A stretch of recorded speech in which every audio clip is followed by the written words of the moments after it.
kind of crazy. Like, we have a full production in here. In our master bedroom. And not only that, like, this whole podcast is shot in our bed. So, like, with all the video cameras and everything, like, I feel like we're not doing a podcast. We're about to film an OnlyFans scene. Yeah, it's kind of interesting, that's for sure. Should we just skip the podcast and do an OnlyFans? Between our sheets.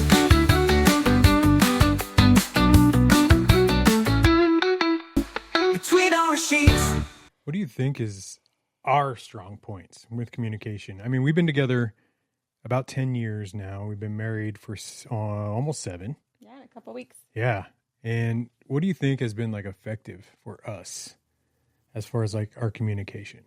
Because I mean, we've struggled, right? Like, I think every relationship struggles. Yeah, and we've had our disagreements and our bickering back and forth, but like we've had strong points in our communication, I feel like, too.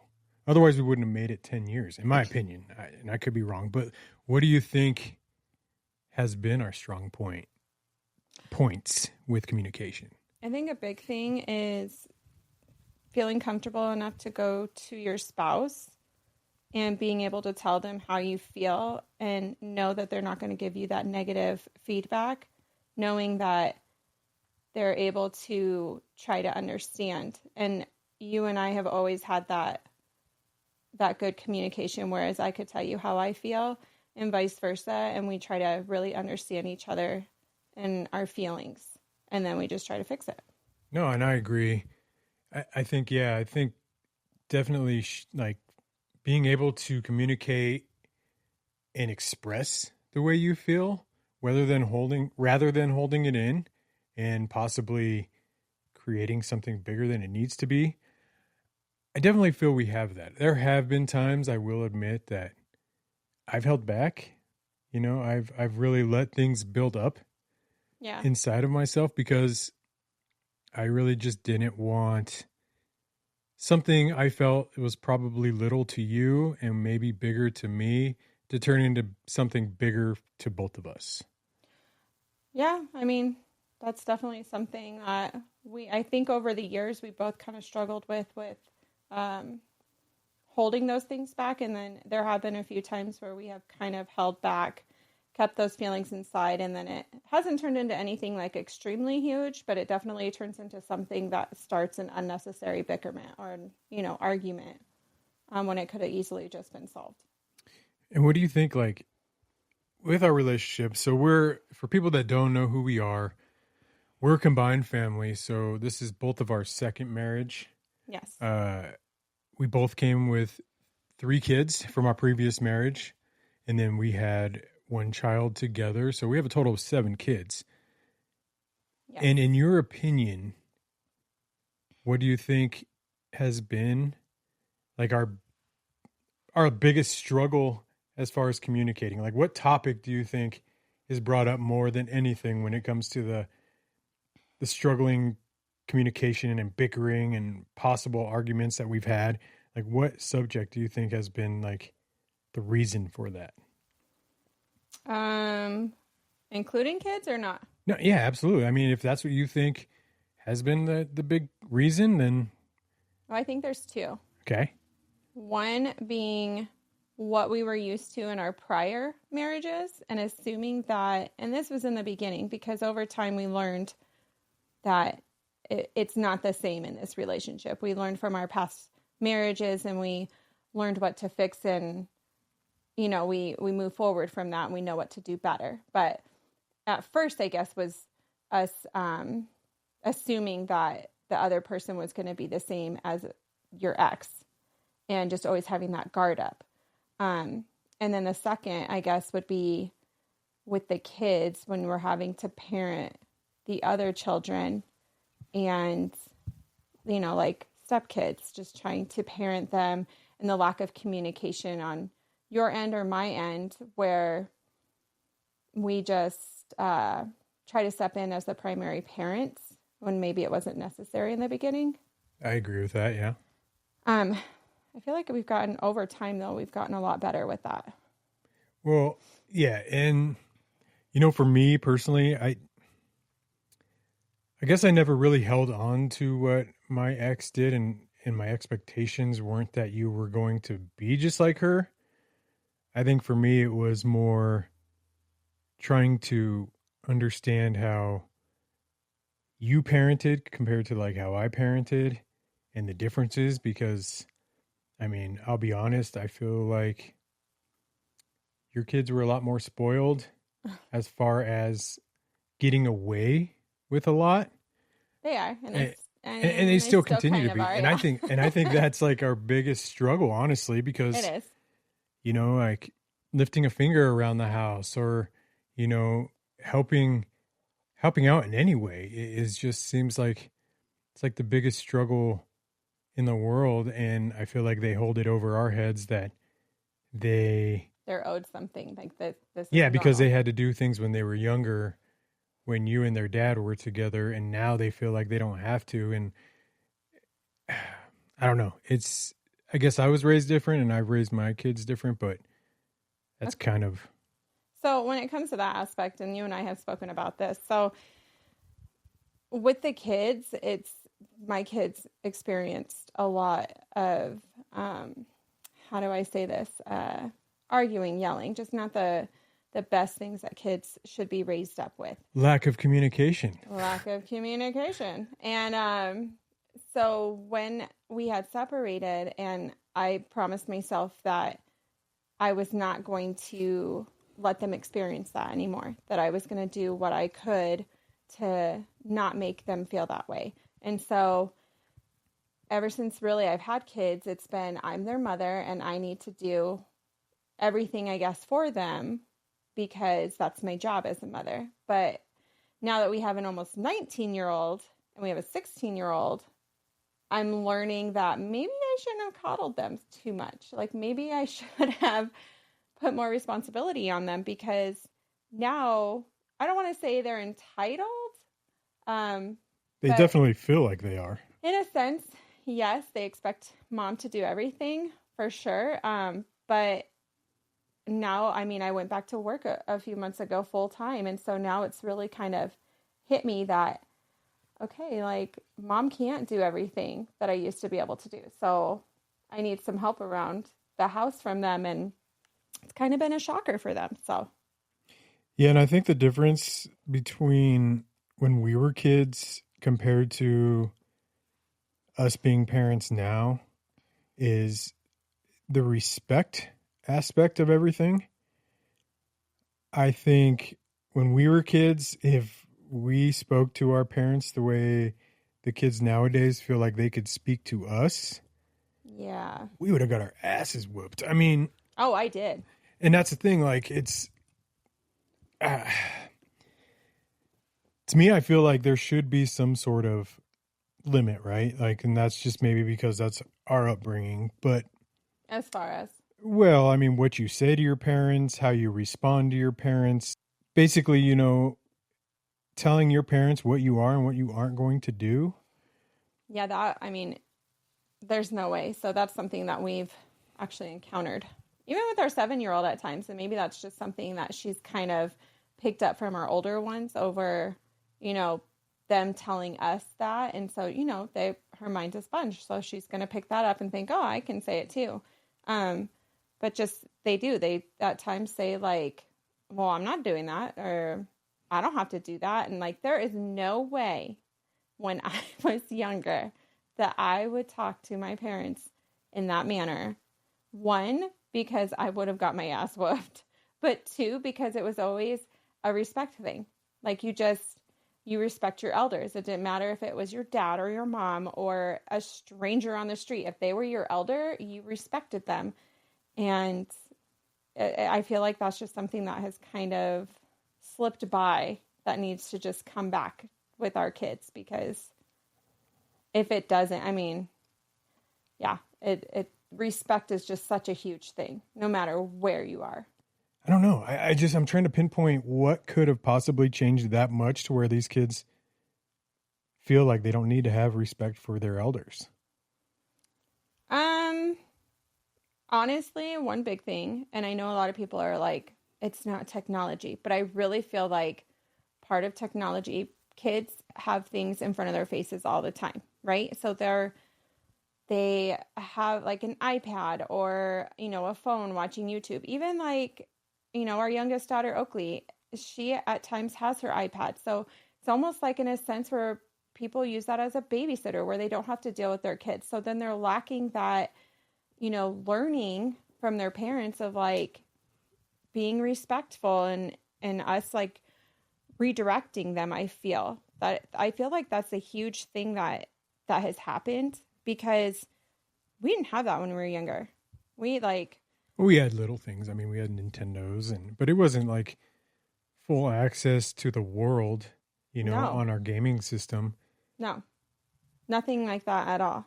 And so now it's just, I feel like it's just kind of gotten out of control. Kids feel entitled. Kids feel like they don't have to do anything. And, everything has to be handed to them. And that is not the case at all. Nothing was handed to me. You work hard and you appreciate what comes out of it. And it is a bummer that like now the younger generations, they have that sense of entitlement. People are just too damn sensitive nowadays. So like, Oh yeah, 100%. it's anything you say easily gets turned like it flipped around and then thrown into something way bigger than it should have been. When we were younger, and I hate to keep going back to when we were younger, but there were a lot of things that we would say as just a normal common slang that today you just can't say. Like whether if you say it on social media, you're canceled, right? Yeah. If you say it in the general population or in public, you've offended somebody. People are fighting over this, and this person feels they deserve more than this person. Nothing is fair. There's always someone better. It just, between that and technology, I do agree that has been a huge problem. Going back to the communication part of everything, I think as parents, you need to sit with your kids and explain every situation, whether you agree with it or not, and try to have them see your point. But also, it's very important that you see their point and try to hear them out, because I think us as parents get complacent and we think these kids don't know what they're talking about. They're still learning. I've been around longer. What I say goes because right. I know how it really is in the world as an adult, blah, blah, blah, blah. And then for those who don't have kids, being able to talk to each other and understand one another without taking it to a heated level and trying to just figure out the world as it is today, When you have a disagreement, you really try to have that discussion when you're both heated or one is heated. And a lot of times that happens is that, the person that's heated is like, no, I'm not walking away. We're going to talk this out right now. And it ends up turning into something that is so much bigger, and it's so unnecessary when that person could just walk away. It's like, okay, obviously we both need a breather. We need to walk away. Let me know when you're ready to talk. And it sounds to some that, oh, that's childish, right? But it's not, because it works. It's something that you and I actually do. Like, look, I'm not talking to you right now. Clearly you need to chill out. I need to chill out, or, whatever. And we separate, and then we end up coming back together at some point during the day when we both have chilled out, and just, we communicate and we understand each other's feelings, or at least try to, so that, we're not exploding on each other. Because what does that do? One, with our kids, they can hear that, they can witness it. What does that do to them? They're going to be like, oh, that's healthy in a marriage or a relationship. That's not. And, what does it do to our marriage or our relationship? It doesn't make it positive, that's for sure. And then eventually I feel like it just becomes a norm, and that should not be a norm. 50% or more of marriages fail. Yeah, it's really sad. Divorce, I feel like, is so much more common now. Yeah, and I think people just find that to be the easy way out. it's marriage today is more like a high school dating relationship. It's just Yeah. like, I'm going to end and go to the next. It's not You like know, something you want to put work into yeah, anymore. nobody works hard at their marriage anymore. And, and I think that we both experienced that in a way because we both divorced, right? Yeah. For different reasons. Right. I don't feel it was on my end anything as far as communication wise, but I do think we were also very young and didn't really think things through entirely Yeah. or allowed ourselves to find deep in ourselves enough to know what we really wanted. Yeah. Um, It was just like we're young, and I mean, that's how mine was we're young, we have kids. Why not? Everybody wants us to get married. Let's get married. And then you really don't think about anything because you're put under, my ex-husband and I were put under so much pressure that you have to get married because you have kids. And you really don't sit back and really think about, like, is this what I want? Like 10 years down the road? You know what I mean? Like, because our communication was not there at all. And that's really what failed it. And so that's why it's huge when you and I got together, and the communication part was just so huge for me. And I know it still is. But just being able to try to understand each other has always been something that I appreciate and treasure in our marriage. well, and it was hard at first. I mean, I Yes. remember like we were so set in our ways, Stubborn. and I have never been one that likes to argue. I Mm-mm. grew up with arguments in the house, fighting in the house, and I just didn't want that in my world anymore. Whereas you were so used to fighting That I felt like I that, always had to defend myself, yeah, you automatically went into defense mode, and no matter what it was. yeah, and that was hard for me, and I'm sure it was hard for you to not have someone fight back because that's all you were used Yeah. to, and by all means I was not anywhere near perfect when it came Hilarious. to handling everything, but instead I would just walk away, and you didn't want me to walk away. You wanted to handle it there, Yeah. whether it was fighting or arguing, whereas I was like, no, fuck that, like I'm out, like cool the hell down, and I'll be back in a little bit and we could talk this out. Yeah. And Yeah. maybe I shouldn't have stepped away that quickly and maybe communicated better that, hey, I'm not going to argue with you. Let's talk about this in a few minutes, rather than just saying, I'm stepping away. Because you didn't know why I was stepping away. You just knew I was stepping away. Yeah. And you weren't used to that. And then also No. on the other side of things, when I wanted to have a discussion and I was ready to talk about it and you weren't, That was a I huge thing I too. was stubborn and said, no, like, let's talk about this now. Like, I want to talk about it. And that just And, irritated me. yeah. And you were not for that No. whatsoever. You were like, leave me the hell alone.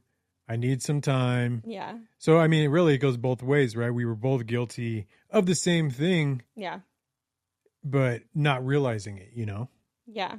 But I mean, over time, right? Like, we learned what works for us. And before we got pregnant with our daughter, Oakley, who is now 7, we made a promise to each other that we were not going to raise her in that type of environment, that her parents are always going to be arguing, and really that lack of communication. Like, she needs to know. And same with our other 6 kids.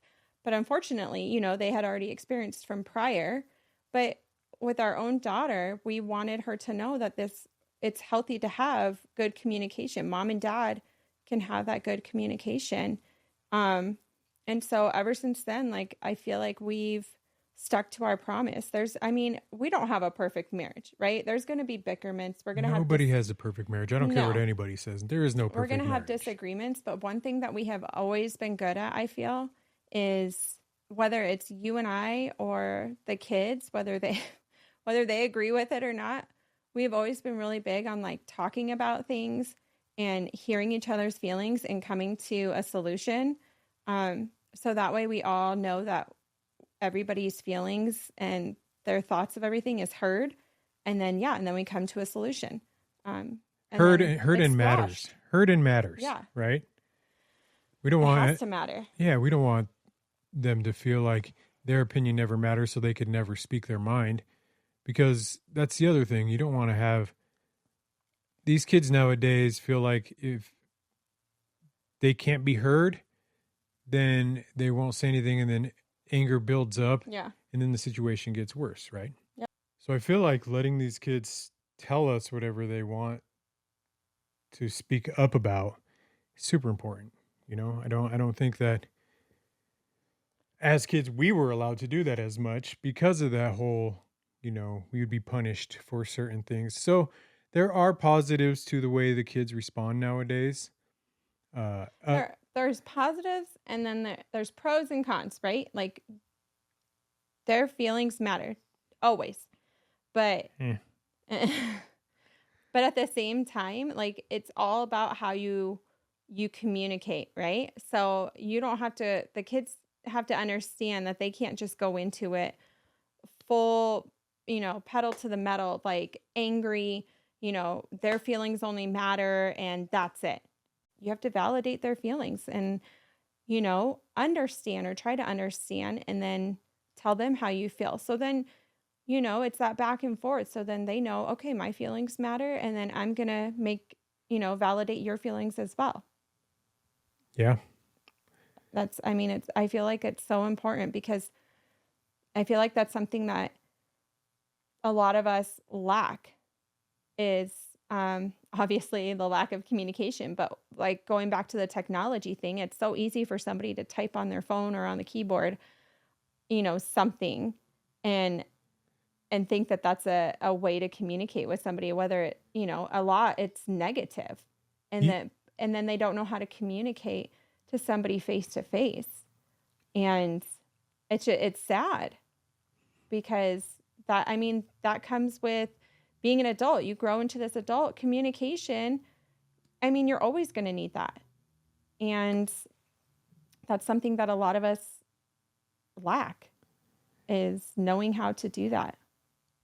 Well, and as everything evolves, right, we're always going to have to adjust ourselves appropriately to be in the time. You know what I mean? Absolutely.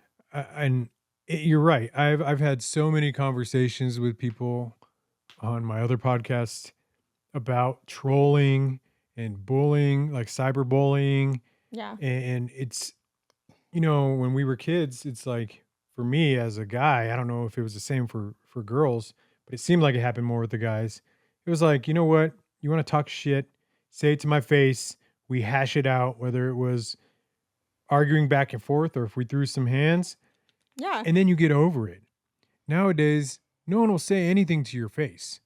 They'll type something up, Right. be as mean as they can to try to get that attention because of jealousy or just wanting to be heard Yeah. by people they don't feel like they would typically be heard from. And Yep. then they hide.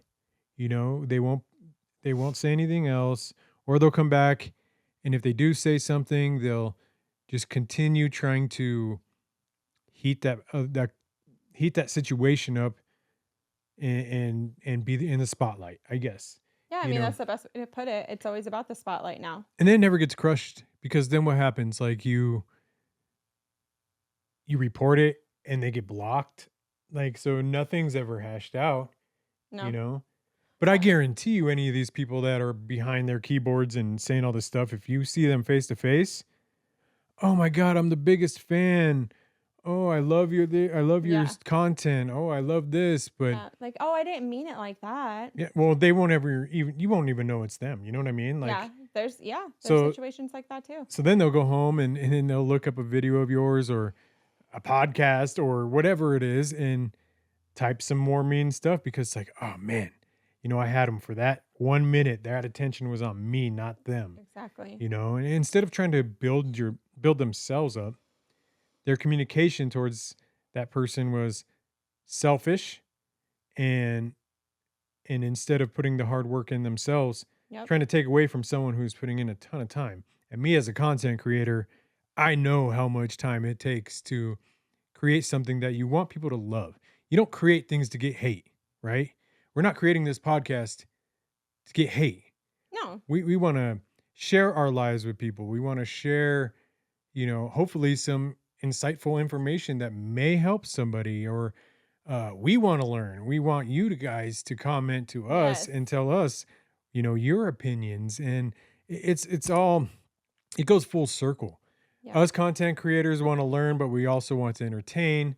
Uh, you guys looking from the outside who aren't content creators and are more of just content watchers, like, you can give feedback and give opinions, but don't trash people for what they choose to do, and unfortunately we just live in that kind of world now, Yeah.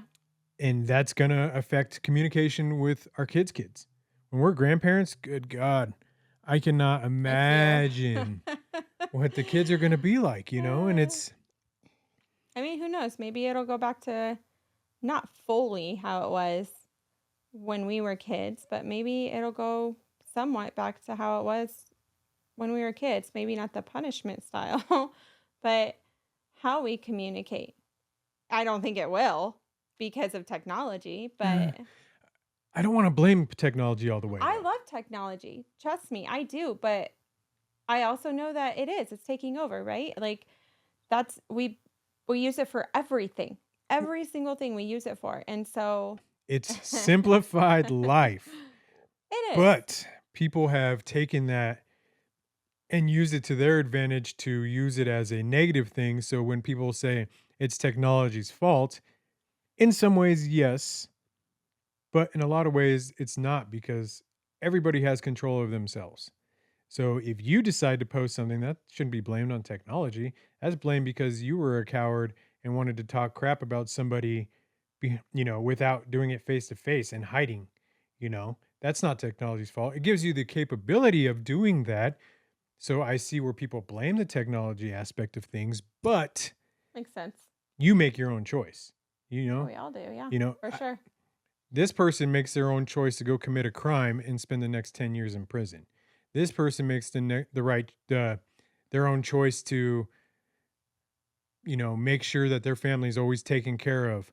This Hmm. person makes their own, and it goes on and on and on. Everybody has their own choice. So what you use and the tools that you have around you is really up to you on how you want to utilize it, and either do it for the better and the good, or do it as a negative and use it as far as some way to hide behind the wall and Yeah, what you know what I'm saying. I Like do. it's Do you see what just happened right here? I blame technology, and you said you can't always blame just technology. We communicated because we understood each other's points.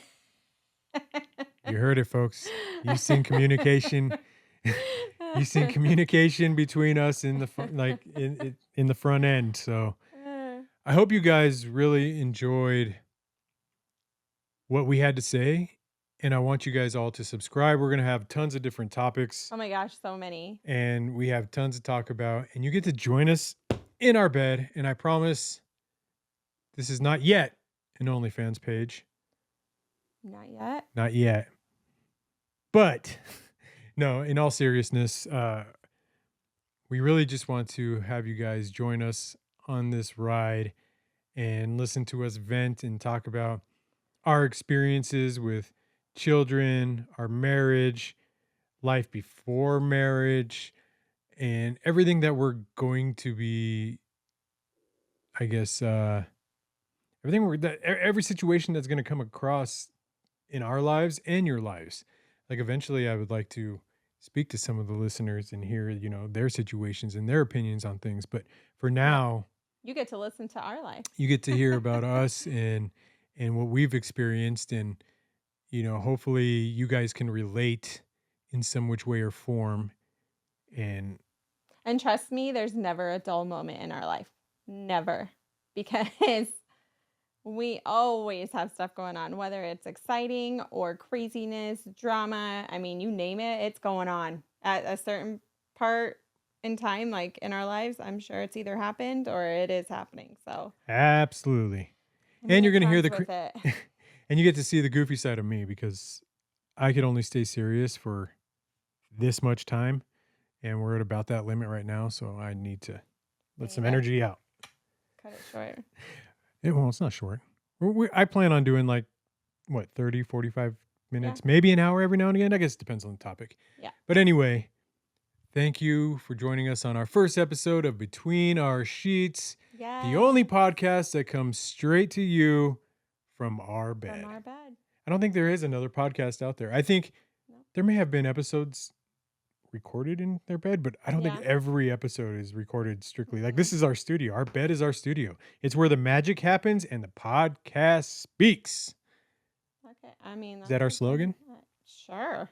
Where the magic happens and the podcast speaks. I love it. All right, we'll see you guys later. Tune in next week. Bye. Between our sheets.